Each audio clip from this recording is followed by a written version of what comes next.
सरकार ने संसद को गुमराह करने की कोशिश की। असत्य का शहंशाह अमित शाह को तुरंत इस्तीफा देना चाहिए। देश को झूठ बोला, साच बराबर तप नहीं, झूठ बराबर पाप।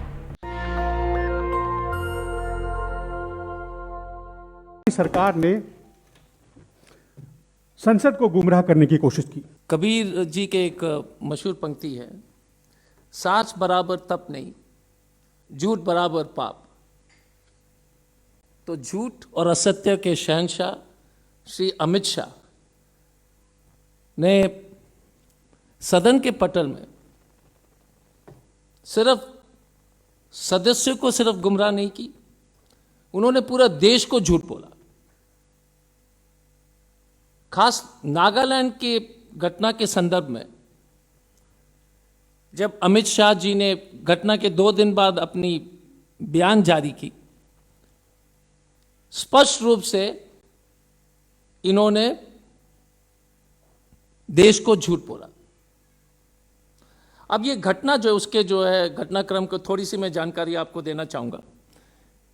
देश को जो है ये घटना के बारे में 5 दिसंबर के आसपास, 5 दिसंबर के सुबह जानकारी मिली।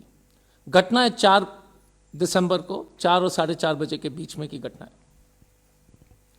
और ये 21 पैरा स्पेशल फोर्सेस के द्वारा तीरू गांव है मोन जिला में, खबर के मुताबिक जो आर्मी ने जो और गृह मंत्री ने जो सार्वजनिक किए हैं कि NSCN के यूंग उंग फैक्शन का है, NSCN के एक फैक्शन, उनके उस संगठन से संबंधित आतंकवादी उस रास्ते से गुजरेंगे और उस पर जो है सेना कार्रवाई करने की प्रयास में थे। अमित शाह जी ने लोकसभा में देश को बताया कि आर्मी के जवान ने रोकने के लिए इशारा दिया। वो लोग जो टाटा पिकअप में थे वो भाग निकले और उसी दरमियान जो फायरिंग में जो है 6 लोग की मौत हुई, 2 लोग जो है घायल हुए। जब गांव वाले जो ओतिंग गांव के सब निवासी थे, ये सब जो 6 के 6 8 लोग एक्चुअली जो 2 घायल हुए थे, वो खदान में काम करने वाले माइनर्स हैं, मजदूर हैं, ओतिंग गांव के हैं। जब गांव के लोग को जब फायरिंग की सूचना मिली थी तो वह जब घटनास्थल पर पहुंचे थे तो वहां पर जो है आर्मी के लोग मिले। अमित शाह जी और सरकार का कहना है कि उस दरमियान जो उस घटनाक्रम के बारे में कोई जानकारी अमित शाह जी ने नहीं दी देश को और सदन को। वहां पर फायरिंग हुई और वहां पर जो है 7 लोग की मौत हुई और दूसरे दिन मौन जिला के जो जिला मुख्यालय में एक और व्यक्ति की मौत हुई। ये पूरा घटना। कांग्रेस अध्यक्षा श्रीमती सोनिया गांधी जी ने घटना को गंभीरता को देखते हुए एक 4 सदस्य की कमेटी बनाई। तो जैसे जोरहाट पहुंचे तो वहां पर जो CISF से लेकर के असम पुलिस के पदाधिकारी ने हमको जो है घेरा और फिर एक वेटिंग रूम पर ले गए। तब हमने कहा कि आप किस आधार पर हमको रोक रहे, तो उन्होंने एक आदेश दिखाया, 144 जो है लागू की गई थी और खास तौर से हम लोग के ऊपर ये आदेश था कि हम एयरपोर्ट के परिसर से बाहर निकल नहीं सकते। हम तीनों लोग धरना पर बैठ गए। उस दरमियान नागालैंड के जो अध्यक्ष जी ने एक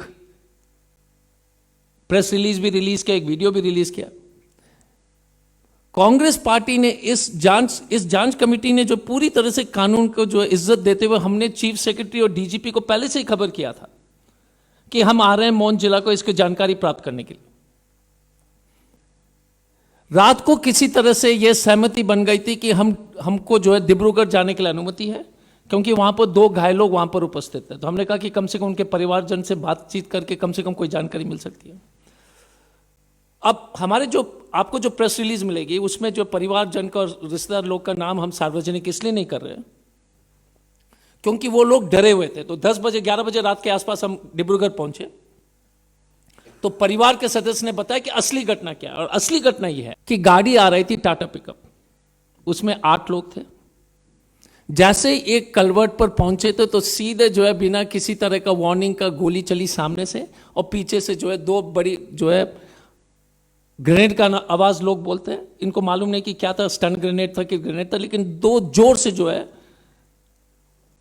एक विस्फोट का जो है आवाज उनको सुनाई दिया। 6 लोग जो है वहीं पर गाड़ी के अंदर 6 लोग की मौत हो गई। जब गांव वाले वहां पहुंचे थे तो टाटा पिकअप पड़ी हुई थी, पूरी पीछे जो है खून से लटपट था, और आर्मी की गाड़ी जो है 500 मीटर दूरी पर जो है खड़ी थी। गांव वाले ने जाकर पूछे कि हमारे लोग कहाँ हैं। आर्मी वाले ने डिनाई किया, उन्होंने कहा हमको कोई जानकारी नहीं। इस बीच में एक ग्रामीण गांव के व्यक्ति ने टारपोलिन हटाया था जिस गाड़ी में, और टारपोलिन के नीचे 6 लाश पड़ी हुई थी।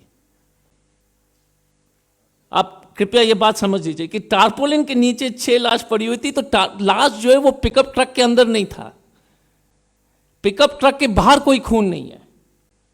इसका मतलब कोई लोग भागने की कोशिश हो ही नहीं सकती है, क्योंकि पिकअप ट्रक के बाहर तो एकदम एक बूंद खून नहीं है, पूरे तरह से गाड़ी के पीछे जो खून से लटपट था, और वो शरीर और लाश भी नहीं थी, और लाश पड़ी हुई थी आर्मी के ट्रक के टारपोलिन के नीचे।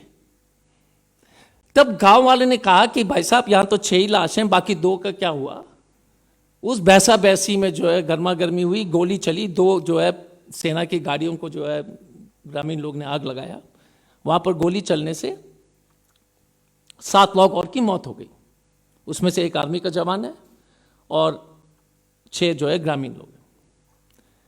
इसके बाद दूसरे दिन कोन्याक स्टूडेंट यूनियन के लोग जो है आर्मी पदाधिकारी से बात करने के लिए मोन जिला में जाते हैं।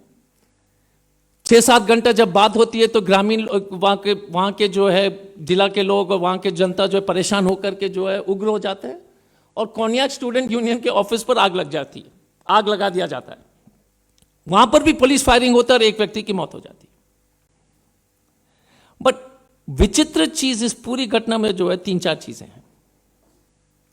जैसे ही अमित शाह जी ने पार्लियामेंट में कहा कि कुछ ये जो है भाग रहे थे, तो बीजेपी के मंत्री, नागालैंड में बीजेपी के मंत्री और बीजेपी के प्रदेश अध्यक्ष वो बोलते हैं कि अमित शाह जी झूठ बोल रहे हैं, ऐसे कोई ये लोग गाड़ी में बैठे हुए थे, गोली चलाया था सेना ने, किसी तरह का वार्निंग नहीं था। ये बीजेपी के अध्यक्ष और मंत्री जो वर्तमान सरकार के नागालैंड में मंत्री है वो बोल रहे हैं। एसआईटी गठित कौन करता है? नागालैंड सरकार। तो जब अमित शाह जी ने जो सदन के पटल पर उन्होंने कहा कि हमने एसआईटी गठित किया, एक और झूठ उन्होंने देश से कहा, पार्लियामेंट में कहा। असत्य का शहंशाह अमित शाह को तुरंत इस्तीफा देना चाहिए।